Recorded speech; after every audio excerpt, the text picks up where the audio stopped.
Here we are in a large southern sanatorium. This one has beds for 500 patients. Altogether, there are now 90,000 such beds available. Rest and more rest.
On March 19, 2012, we traveled to Louisville, Kentucky to investigate one of the most haunted places in the world, the Waverly Hills Sanatorium.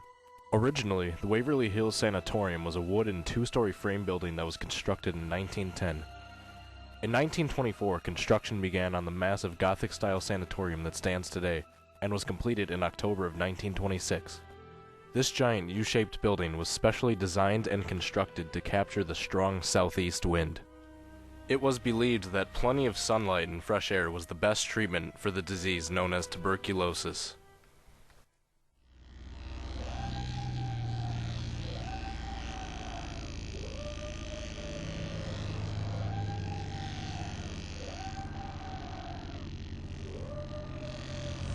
Here's the chest picture of a young athlete. The trained eye of the physician sees the damage already done by tuberculosis. The death rate has gone down, true, but 70,000 tuberculosis victims still march to their graves each year, and many more are disabled. Our investigation began with a tour of the building's hotspots by Josh, a Waverly Hills tour guide. Alright guys, this area right here is the old electroshock therapy area. We get a lot of EVPs in this room. One of the EVPs we got, they were just asking, is anybody here? They of course heard nothing. Later that night they reviewed some of their footage and they got a voice come back and said, well, why are you here? Also located on the first floor is the morgue. Patients that died from causes not believed to be tuberculosis were taken to the morgue to have autopsies done on them.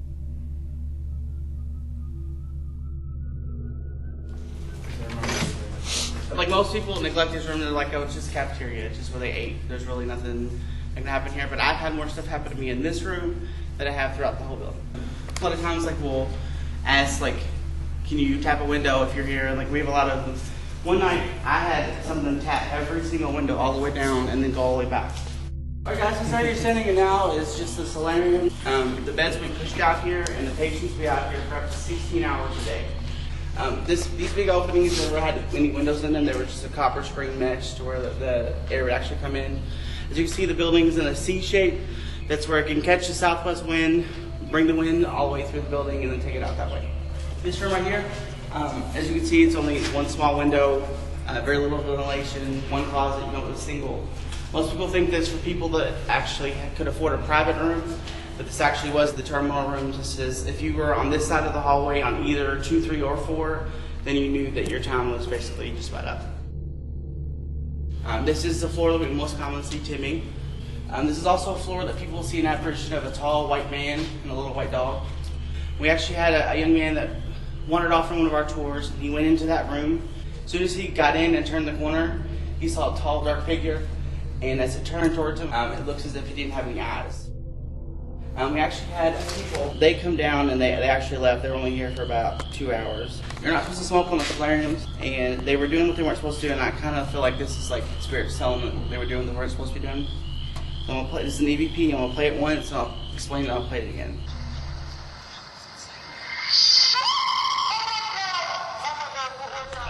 Okay, when you hear, oh my God, that's when the real person starts. All that before is not.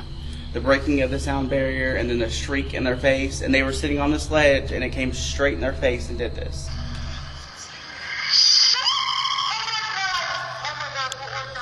I think it was kind of like telling on us, like it wanted us to know we were doing what we weren't supposed to be doing. Alright guys, this is the 4th floor. 2 things that frequent on this floor is, one is the crawler, which it's usually on the wall and it comes down and then it comes towards you, but usually when it gets about 2 feet away from you, it dissipates, it's gone. Another one is big black, and it's actually seen throughout this whole floor, and I mean it just engulfs the whole hallway. There's no light or anything that penetrates it. Usually people run from it. I haven't run from it when I've seen it twice. Alright guys, you see this is the main OR. But 2 of the major procedures were done in here. One is pneumothorax, which is where they insert a needle into the lung, deflate the lung, and give it time to heal, and they would actually do it back and forth to the right and the left. Another one is thoracoplasty, which is where they would cut you from the base of your neck all the way down your back, around both sides of you, opening you up like a door and sawing out up to 7 ribs. And there was only 5% survival rate, and if you did make it, if you were the lucky 5%, you were in this angle for the rest of your life. My thoughts is that that's kind of like what the crawler is. You know, he didn't have anything to support himself, so he's in that position the rest of his life. Alright guys, you see this is the 5th floor. This is 502. There was a nurse that was found hanging outside of this room, around this area. She was pregnant by a married doctor on the hill. Of course, in the 20s, this is a no-no. Said she tried to perform the abortion herself. She aborted the baby. The reason we know that it was in this room is because it was found on the 5th floor well system on the property.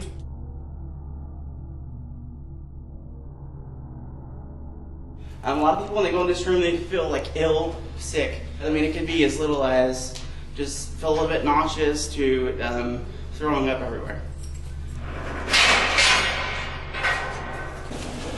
Guys, the body chute is over 500 feet down. There was a cart that was used to transport the bodies down the slab portion, and then the person that was taking them down actually walked down the steps.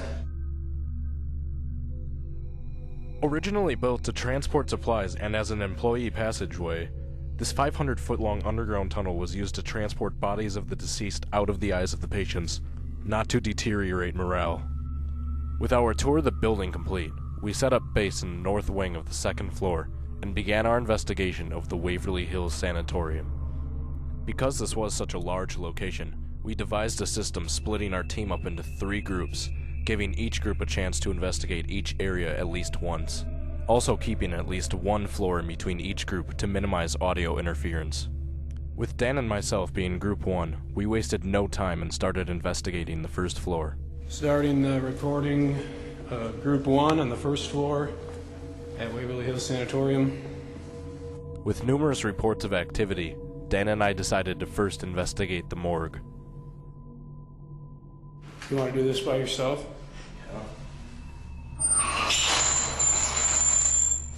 I'm gonna get set up by myself. We believe that spirits feel less intimidated communicating with us when faced with Dan or myself individually, as opposed to if we were both together.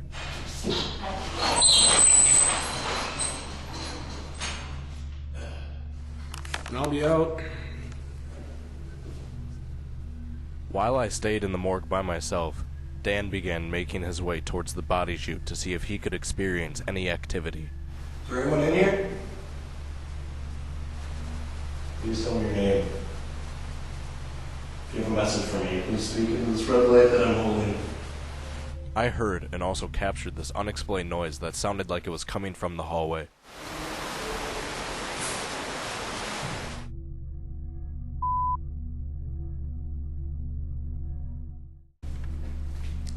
Well, this is actually the way to the body chute, which I think is still open. I'm not going to go in right now, but yeah, it was me echoing. We'll walk to the entrance.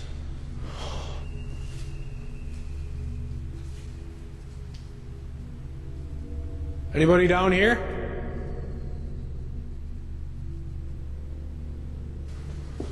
Just got a really kind of weird feeling when I walked up to the door. Sudden feeling. Back in the morgue, I just heard and captured another shuffling sound very similar to the first one, only this time it was much louder, and it sounded like it was coming from right outside the door. Fred. Shortly afterwards, Dan returned to the morgue and we decided to switch places. Alright, so right now Dan's in the morgue by himself, and I'm heading to the lobby to see if I can get any activity. Was this your final resting place? Alright, so right now that flashlight is set up to where if you just touch it really slightly, it'll turn on. Please turn on that flashlight. Is that you that just knocked, or was that a creak? You at least knock if you want me to leave, because you're not turning the flashlight on, so I'm not sure if you want me here or not. If you want me to leave, that's fine, just knock so I can know. But if you want me to stay, turn on this flashlight.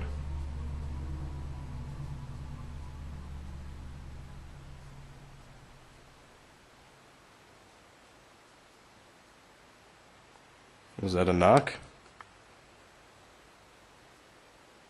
I have no idea what that was. I think that might have been Dan. Gonna go check. Oh, sorry. The flashlight just went on. Alright, so you want me to stay? This flashlight was set up with the end partially unscrewed to where it would go on only if you physically touched the end. And with myself being the only person in the area and remaining completely still, the flashlight turned on by itself. Back in the morgue, Dan's digital voice recorder just captured an intelligent response to a question he asked out loud, wondering what a buzzing sound he heard was. What the hell was that? Probably an insect or buzzing. Guess what? Flashlight turned on by itself. That one? Yep. With Dan hoping to witness the phenomena that I just witnessed, we set the flashlight up again. If there's anyone in here, can you please turn that flashlight on by tapping it? Or you could move one of these body tables. Do something to make us know you're here. Please turn that flashlight on. Just by tapping it, that's all you have to do. Just a little tiny bit. Try it. As hard as you can.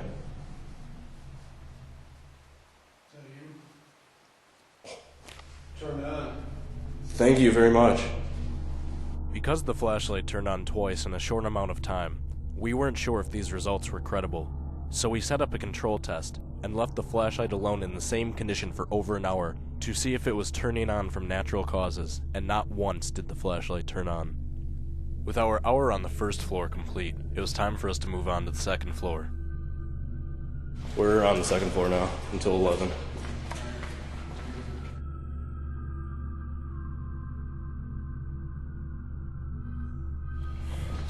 Is there anyone in here?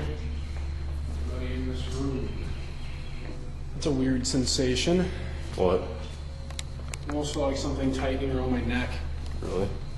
A little bit. I've never felt it before.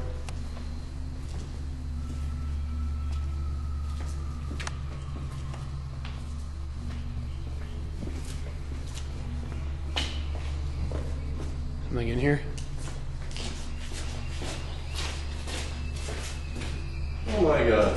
Did this happen to you? Yep. I had seen a pair of disembodied shadow legs walking parallel to me in the solarium. At first, I thought it was a reflection of my own legs, until I remembered that there was no glass in the windows. We tried debunking the phenomenon by rewalking our paths to see if the legs were shadows being cast by either one of us, but we were unable to replicate what I had seen. I guess I saw you before. Can you come up and talk to me now?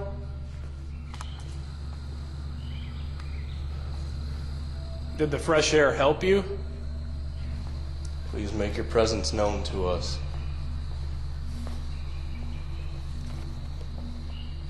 Come on, you guys had to be really strong. been able to endure what you did in your life. You want to go down to that end? Sure. It's going opposite ends. Yeah. Because of the amount of activity we received while split up on the first floor, we decided to split up once again.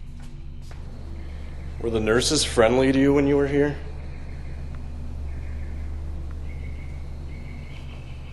Do you remember how old you were when you passed away? How many people that you knew personally did you know that passed away? Sort of tapping come out of here. Who's in here? Sort of tapping noise come out of here.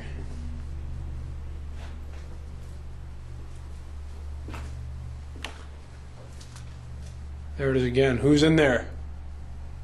Or what's in there? There's someone in this room with me right now? With no further activity, and with the hour nearly complete, we moved up to the third floor. At the end of the hour, when we were meeting up to regroup in the lobby, Mike, one of the investigators, was telling us how he just captured a disembodied breath in the operating room. Here's the audio from his recorder. Or the other one, where like you were first laying, where they put the needle right in there and deflated the lung. Shh. Did you hear that? After listening to Mike's recording, we then continued on with our investigation and headed to the third floor.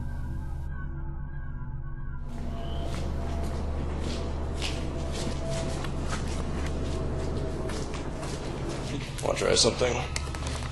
Alright. Gonna throw this rock down the hallway. If you want to, you can throw it back.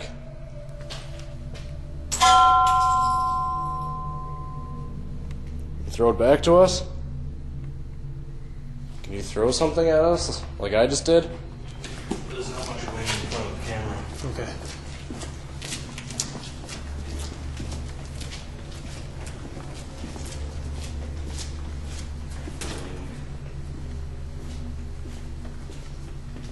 Set up against the wall.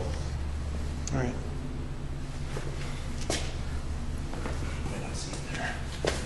Yeah, that makes sense there. There we go. We set the ball in front of the DVR camera and left the area in hopes of capturing any anomalies, and at 11:56, we captured this.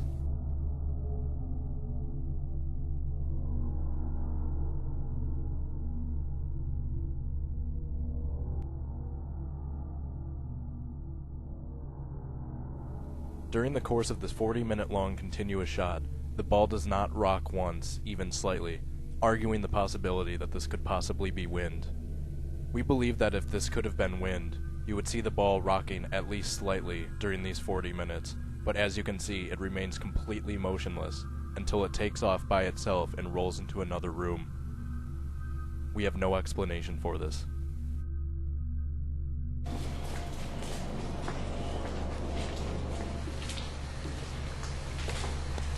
When they brought you onto this floor, did you know you were going to die? Mean you no harm. Just came to talk.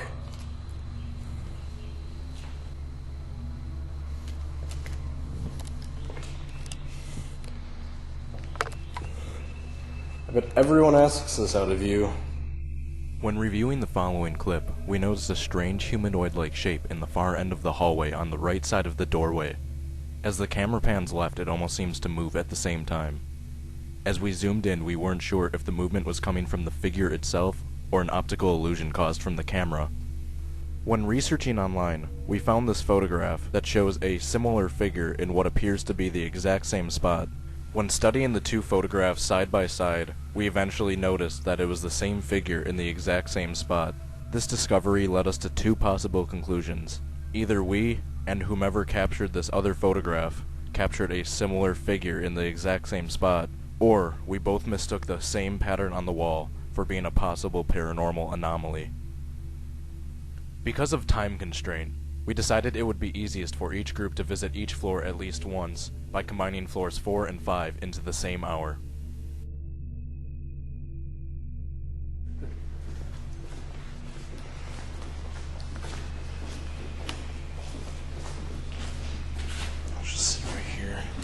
Okay.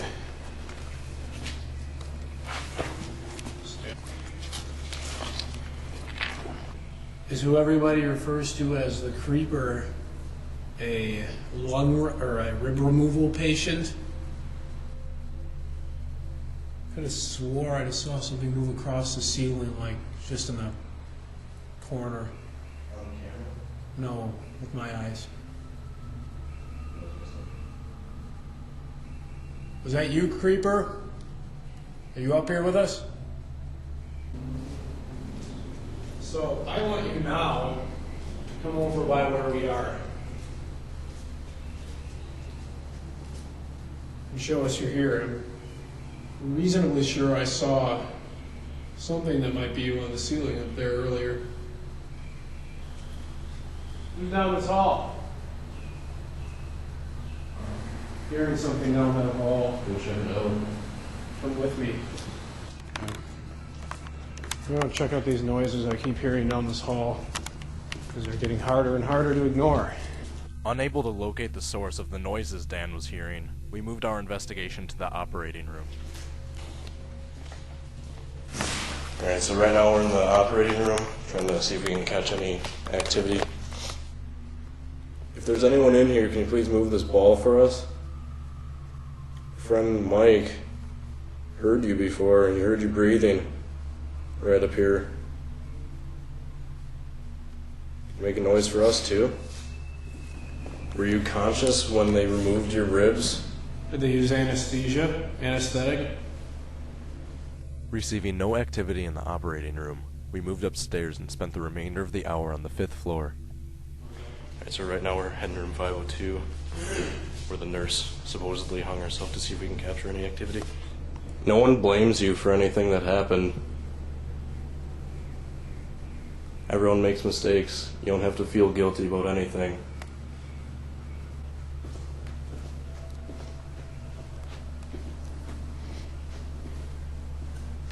This is a small kids ward. Where did they even put the patients? Oh, it's the old swing set. Wow. That they have in all those pictures. We decided to try our luck with isolation once again by splitting up with Dan in the children's ward and myself in room 502. Did you kids ever look over this ledge and hope that you'd one day be free? Come on, just please come talk to me. Come show yourself to me. So I can know that you're here.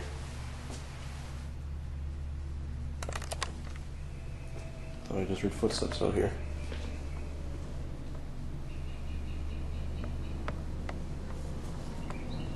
There are footsteps out here?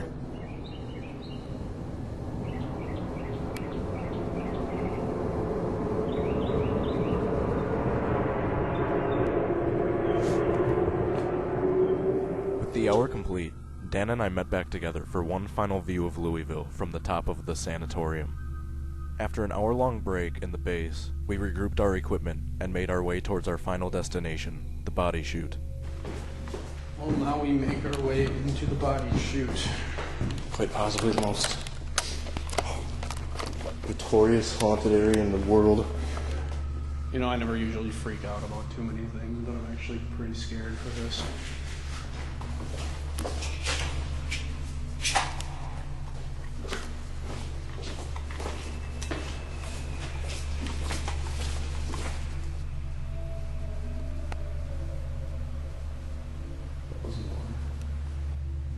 If you're down here, could you let us know you're down here somehow?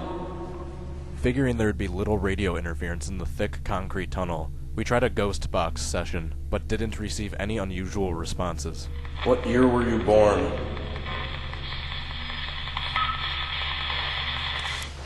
So, making the way through the body chute by myself right now.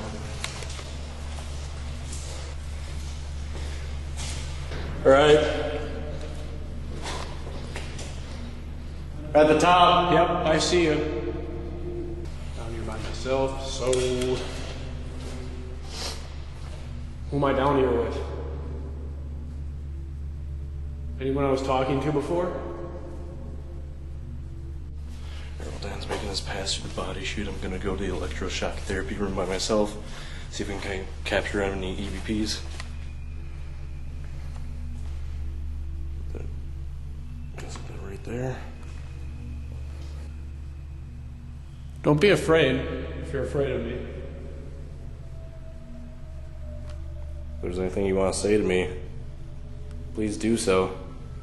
Receiving no responses in the electroshock therapy room, I went back to the body chute, and Dan and I decided to try the flashlight experiment one more time.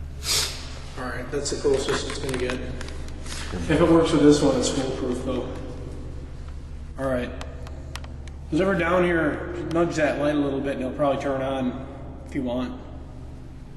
Just nudge that light a little, like that. Use what energy I have left to make that go on. All I have to do is hit the back of that. So use all your energy. You're doing 1, 2, 3.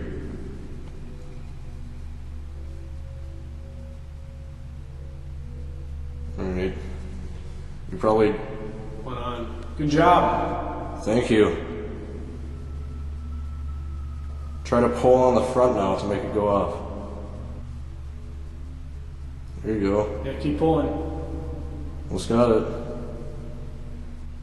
Use all your energy. Dude. My battery was just at 80 minutes. It's empty. So you're using his battery to try and do that? Thank you. You're doing what we told you. That's what we wanted. Try mine. There's a lot more juice in there. Camera just shut off. Just at 80 minutes, like 2 minutes ago. Alright, I still got this. Alright, well, regardless, we still have to get going like in a minute, so if you can shut that off, that would be awesome. If not, you still did a great job anyway. Yes. Alright, well, thanks for communicating with us. We're gonna get heading out now. And so ends our investigation. A very successful one. We came to Waverly Hills with questions, and though many were answered, many more remain.